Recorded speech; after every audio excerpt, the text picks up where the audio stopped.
Assalamualaikum warahmatullahi wabarakatuh. Perkenalkan, nama saya Hefrizal Wiransyah, Prodi Manajemen Haji dan Umroh semester 4. Di sini saya akan menjelaskan tentang observasi atau evaluasi yang kami dapat dari hasil berkunjung ke Wisma Haji kemarin. Pertama, saya mendapat ilmu yaitu embarkasi antara, yaitu proses dari mulai memberangkatkan jemaah haji dari proses awal sampai proses akhir. Dan embarkasi antara itu belum bisa dinaungi oleh Bengkulu karena memang Bengkulu belum belum mencukupi fasilitas yang lengkap dan belum bisa dihinggapi oleh pesawat Garuda. Di Wisma Haji Bengkulu itu sudah ada miniatur yang memang bakal dikerjakan di Mekah. Pertama ada yang namanya tempat sa'i. Yang kedua ada yang namanya tempat ibadah, tawaf ibadah, dan juga ada rangkaian atau sepotong pesawat apa saja yang ada di pesawat. Di situ di Wisma Haji diajarkan itu semua. Jadi penting untuk mahasiswa atau kita sekalian mempelajari itu karena memang itu berdampak untuk jamaah haji atau calon jamaah haji yang bakal kita terangkan di depan publik. Haji antara itu ada 9 dan yang difasilitasi oleh pemerintah yaitu ada 2. Pertama itu ada Gorontalo dan 2 ada Bengkulu. Dan di Indonesia itu mempunyai 2 gelombang 1 dan gelombang 2. Gelombang 1 yaitu jamaah yang berangkat dari Padang ke Madinah itu langsung melakukan yang namanya sholat arba'in yang dilakukan 8 hari 40 waktu, dilanjutkan langsung ke Mekah untuk mengambil miqat itu di Bir Ali. Dilanjutkan dengan gelombang kedua,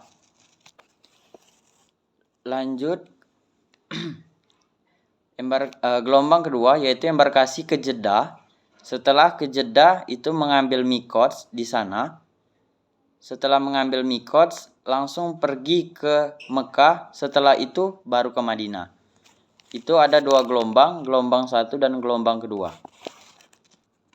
Dan pulangnya jamaah itu dari Bandara Sheikh Amir Madinah, dan pesawat yang berangkat dari bandara itu adalah pesawat King Abdul Aziz.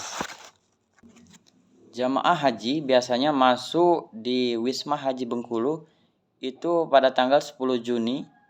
Mereka menginap satu hari 1 malam, yaitu 1 kali 24 jam. Setelah itu mereka langsung menuju bandara untuk langsung ke Padang untuk mengganti pesawat, yaitu pesawat Garuda, langsung ke Jeddah. Di Wisma Haji juga dilakukan tes kesehatan kembali. Sebelumnya kita tes kesehatan di daerah. Namun sekali lagi kita dites kesehatan di Wisma Haji. Itu dilakukan oleh KKP Pelabuhan untuk tes kesehatan apa saja keluhan atau penyakit yang memang apakah layak jamaah ini diterbangkan atau memang tidak wajib diterbangkan, dan apa solusi untuk kesehatan tersebut. Dan panitia yang harus masuk di ranah penerbangan itu ada 1 panitia yang harus X-ray. Dalam artian X-ray itu di saat dia di bandara dia tidak di X-ray lagi, namun beliau sudah menunggu di pintu bandara. Ada 8 petugas yang memang harus wajib memimpin dalam 1 kloter. Jadi 1 kloter itu dipimpin oleh 8 orang. Pertama itu ada ketua kloter. Sesudah itu ada pembimbing haji, ada medis, ada namanya PHD atau pembimbing haji daerah. Itu berjumlah 8 orang. Jadi setiap kloter itu harus memiliki 8 orang. dana haji tersebut bisa menjadi dua pilihan pesawat yang memang embarkasi ke Padang. Pertama itu ada namanya pesawat Lion atau pesawat Citylink yang dinaungi langsung oleh pemerintahan daerah. Memang pemerintahan daerah harus menyiapkan atau harus menaungi pesawat yang akan memberangkatkan jamaah haji. Di saat rangkaian ibadah haji itu bakal ada yang membimbing, yaitu 8 orang tadi di dalam setiap satu kloter. Di situ dari niat ihram sampai mereka tertib dan selesai menjalankan rangkaian haji. Dan bagaimana jika jamaah haji itu meninggal di sana? Apakah bisa dibawa pulang? Yang dapat saya ambil itu bisa dibawa pulang, tetapi memang biayanya itu cukup mahal, itu berkisaran sampai itu 18 juta. Dan hampir jamaah haji yang meninggal di sana itu dikuburkan di sana. Kecuali ada pengecualian di sana yang disampaikan oleh Bapak Masyumi, Bapak Masyuri. Beliau menyampaikan bahwa jamaah itu boleh dipulangkan asalkan mereka pejabat negara, dan memang itu yang dinaungi oleh negara. Biaya yang memulangkan mereka ke tanah air itu adalah biaya negara.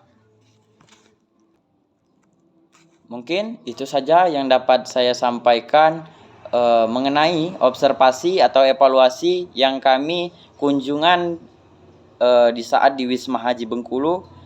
Saya harap kawan-kawan bisa mengajak atau memberi tahu bagaimana para jamaah haji ke depannya supaya tidak ada yang namanya ketidaktahuan antara jamaah haji. Apa itu haji dan apakah haji itu penting? Apakah haji itu harus dilakukan memang harus wajib? Apakah haji itu wajib sekali seumur hidup? Dan siapakah yang harus berhaji? Jadi fungsi mahasiswa atau kawan-kawan di sini, kita harus mengajak seluruh elemen mahasiswa untuk memberitahukan itu kepada masyarakat supaya itu menjadi cerminan untuk mereka, supaya pengetahuan yang lebih itu mereka bisa dapatkan dari mahasiswa-mahasiswa seperti manajemen haji dan umroh. Mungkin itu saja yang dapat saya sampaikan. Mohon maaf apabila ada salah kata. Kepada Allah saya mohon ampun apabila saya ada kata itu datangnya dari setan dan manusia adalah korbannya. Wabillahi taufiq wal hidayah. Wassalamualaikum warahmatullahi wabarakatuh.